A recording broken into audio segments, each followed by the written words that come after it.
Seja muito bem-vindo, seja muito bem-vinda, canal Resenha do Doutor, na nossa parceria com o Tatu Conecta. Então já chega, deixa o like, se inscreve nos dois canais aqui, no Tatu Conecta Paulo, toda semana entrevistando aí convidados muito bons, muito interessantes e fazendo seus podcasts. E aqui a gente, uma vez por semana, faz essa nossa parceria para falar um pouco de futebol e abordar um pouco de futebol nos dois canais. Então se inscreve nos dois, ajuda a gente, dá aquela moralzinha e vamos pro vídeo. Vamos trocar uma ideia sobre seleção brasileira. Ontem vencemos o Japão 2-1.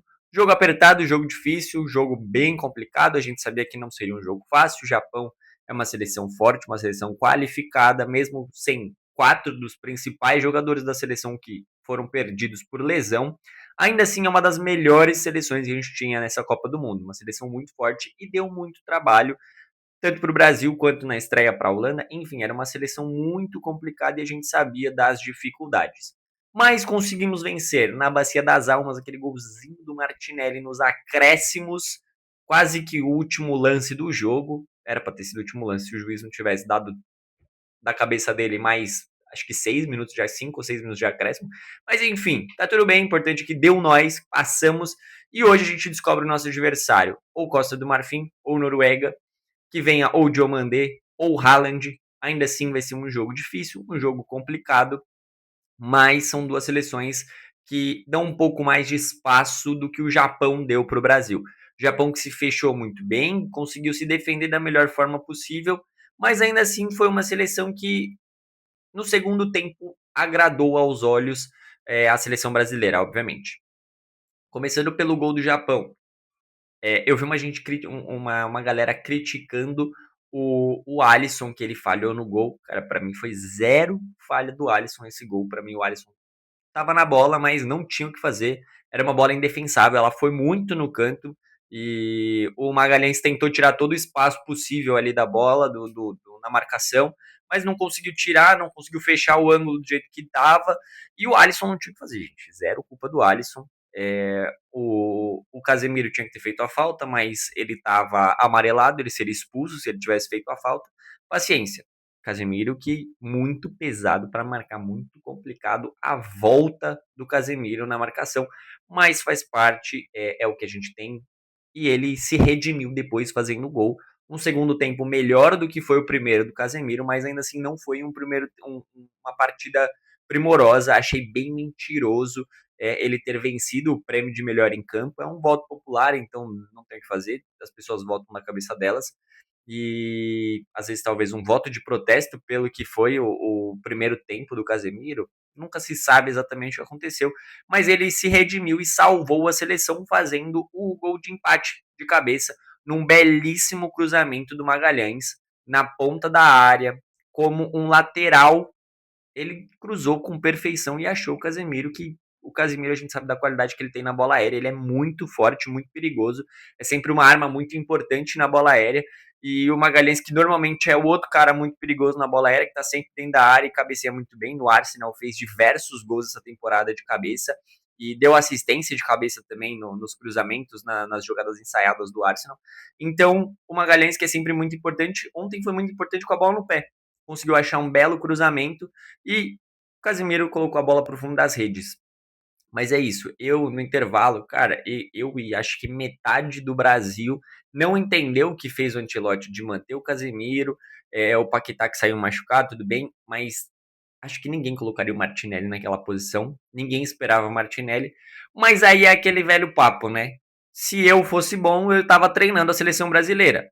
Claro que o Carlo Ancelotti, com 5 Champions League no currículo, ou um zilhão de campeonato nacional, ele tá lá porque ele é um pica, pô. Ele é absurdo, não tem muito o que inventar. O cara é brabo demais e ele tava lá e fez o que tinha que fazer. E é por isso que ele é o treinador da seleção brasileira, por isso que ele ganha tão bem para ser o treinador da seleção brasileira e por isso que ele será o treinador da seleção brasileira na Copa de 2030. Não tem muito o que inventar, não tem o que falar. Simplesmente Carlo Ancelotti resolveu a partida num movimento que ninguém esperava. Os nossos jogadores, vamos lá, Alisson, cara, Alisson fez o que tinha que fazer. Uma partida ok do Alisson, o gol zero culpa dele, mas faz parte e depois ele não foi exigido em momento nenhum, praticamente.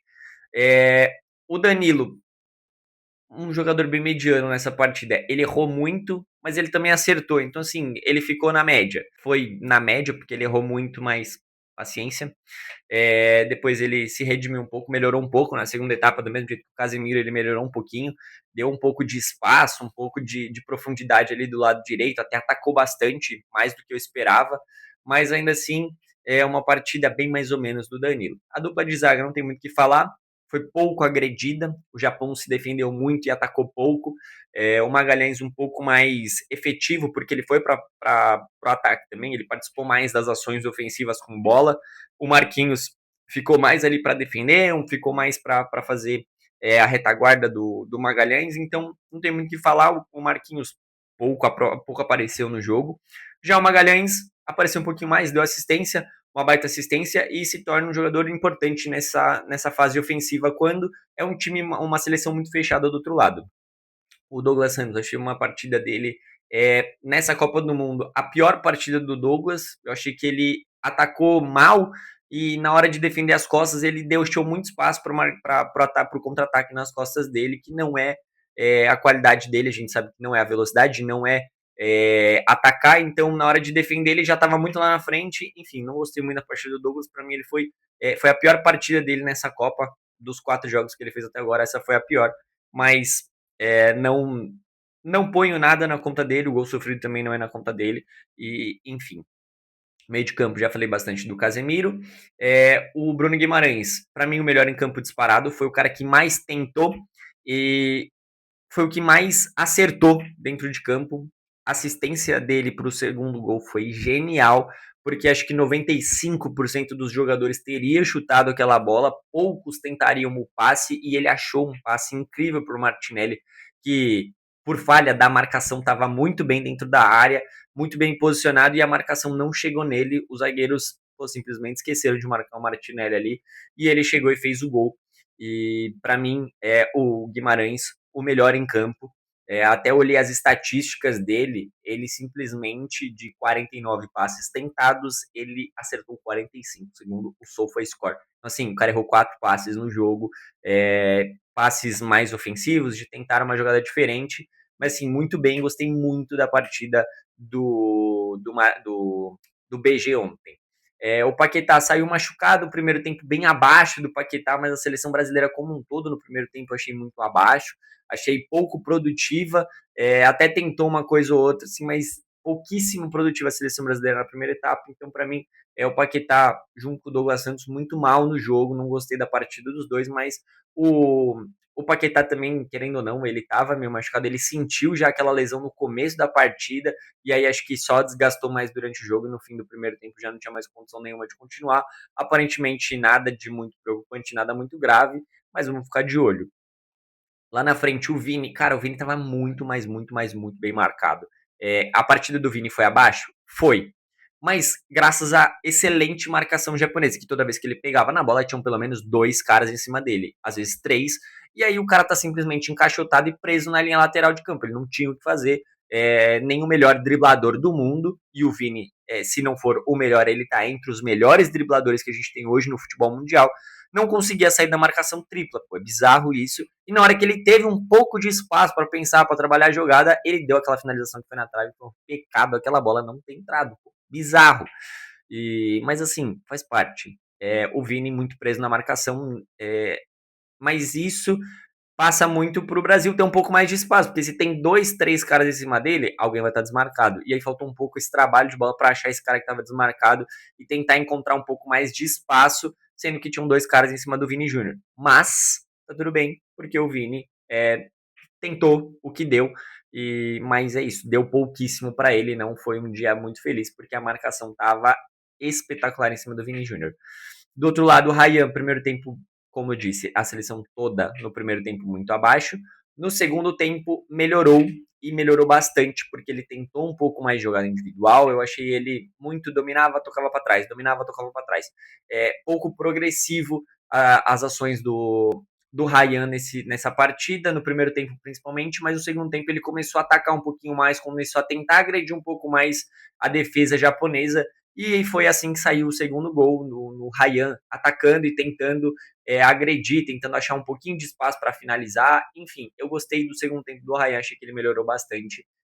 Eu critiquei muito ele no primeiro tempo, xinguei muito ele em casa. Meu Deus do céu, o que eu xinguei o Ryan, porque ele não ia para cima. É um cara que a gente espera que tenha um drible curto, que tenha um pouco dessa qualidade a mais com a bola no pé, mas ele não ia para frente, não ia para cima.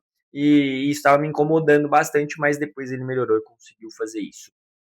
O Matheus Cunha, achei do mesmo jeito que o Douglas Santos, para mim, a pior partida dele nessa Copa, não gostei muito da atuação. Ele teve poucas ações, teve poucas oportunidades, mas é isso. Também impõe muito isso na conta dele, junto com o Vini. Ele estava muito bem marcado, a marcação estava muito em cima dele. E ele teve poucas ações, poucas opções com a bola. Eu achei ele apagado na partida de ontem, mas está tudo bem. É isso, a marcação japonesa estava muito perfeita, estava muito certinha. Se você for ver o Japão marcando com uma linha de 5, marcando muito, mas muito bem. Então, cara, não tem muito o que falar. O Japão tem todos os méritos defensivos, só que cansou a defesa no segundo tempo. E foi assim que a gente conseguiu os espaços para fazer o gol. De tanto que se defendeu, e você se defender cansa mais do que você atacar, porque você fica correndo atrás da bola, você fica pingando de um lado para o outro, você cansa muito mais. E a seleção japonesa sentiu isso no segundo tempo, cansou, a gente viu o cansaço nítido neles, e foi assim que surgiu o segundo gol do Brasil. A defesa já não estava mais aguentando, e se fosse para a prorrogação, provavelmente o Brasil ia enfiar uma sacolada neles, se tivesse ido para a prorrogação. Porque o mental já estava cansado, o físico já não estava mais respondendo, a seleção japonesa sentindo muito a parte física, e aí no segundo tempo, se fosse para prorrogação, eu acredito que a gente ia vencer com mais uns 2 ou 3 gols ali em cima, porque é isso, a seleção não conseguia mais responder ao famoso o corpo não responde mais ao cérebro, mas sim ao coração, mas o Japão já não estava mais respondendo nada, porque estava muito cansado. Tanto que a falha de marcação no gol do Martinelli é exatamente por isso, porque teve falha de marcação e teve muito espaço, deixaram o espaço ali dentro da área para o Martinelli finalizar. E ele, que não é um exímio finalizador, teve o espaço para finalizar. O Endrick, eu achei ele um pouco nervoso na partida. Achei que ele entrou e sentiu um pouco o jogo. A gente espera, do mesmo jeito que eu falei do Ryan, a gente espera que o Endrick domine a bola e vá para cima, que ele tenha esse um contra um forte de velocidade. Ele põe na frente e acabava perdendo o corpo, porque ele é um cara forte, um jogador muito forte, inclusive. Mas ainda assim, eu senti o Endrick um pouco nervoso e não conseguiu realizar tudo que ele gostaria nessa partida. Eu acho que ele tentou algumas coisas e acabou não dando certo, mas acontece. O Fabinho entrou no finalzinho do jogo já nos acréscimos, não tem muito o que falar. E o Danilo, a mesma coisa, né? Tava só olhando estatístico, porque eu não lembrava de cabeça o momento que eles entraram, mas assim, o Fabinho entrou nos 93 e o Danilo nos 98. Então, assim, não tem muito o que avaliar a partida deles. Entraram para segurar o jogo, para botar realmente para fechar a casinha, não deixar o Japão empatar o jogo nos últimos minutinhos que a gente teve em campo, porque o nosso querido árbitro deu muito mais acréscimo do que ele tinha sinalizado. Mas é isso, a Copa do Mundo permite isso, porque o árbitro deu os minutos de acréscimo, ele não é obrigado a sinalizar se vai dar mais minutos ou não. Assim, ele não precisa falar assim, ele deu 6 de acréscimo, se eu não me engano.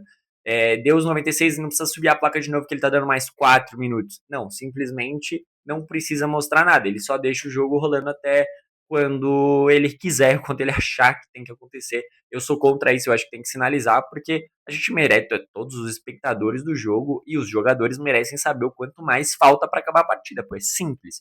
Mas enfim, faz parte. E o Ancelotti nota 10 para ele, né? Porque talvez por necessidade, talvez por opção dele, simplesmente as mexidas dele fizeram todo o resultado da partida. O Martinelli entrou e fez o gol, e ele ter mantido o Casemiro, mesmo amarelado e num primeiro tempo muito abaixo, fez o gol também. Então, parabéns pro Ancelotti, pô. Nota 10, ele fez o que ele tinha que fazer e ele mostrou que ele sabe muito desse esporte chamado futebol. Não tem o que falar. Não tem muito o que inventar. E é por isso que ele é treinador e todos nós não somos. Somos só meros espectadores e palpiteiros de futebol. Não tem o que falar. Enfim, parabéns pro Brasil. E é isso agora que venha um dos nossos adversários. Ainda não sabemos, quando eu estou gravando isso agora de manhã, no dia seguinte, hoje dia 30, nossa vitória foi ontem.